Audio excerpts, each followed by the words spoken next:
how you will enqueue your JavaScript file onto a specific page of your website.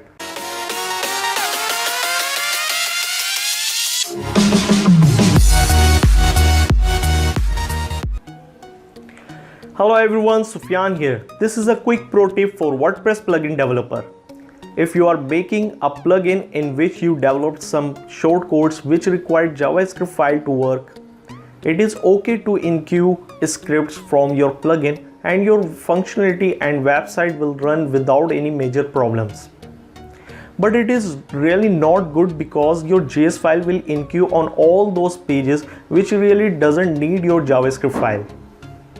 How you will enqueue your JavaScript file onto a specific page of your website. You can achieve this by putting some conditional statements in your enqueue action hook.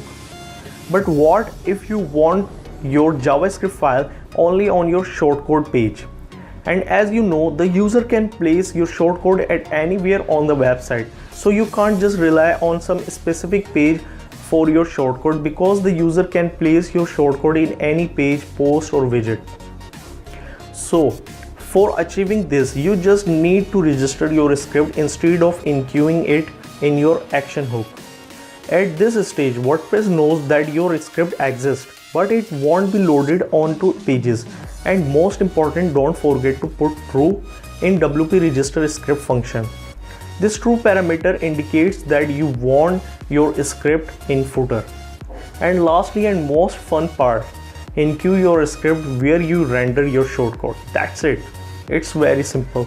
If you want to get a more clear idea by looking at the code, you can visit my website. I have posted a link into the description below.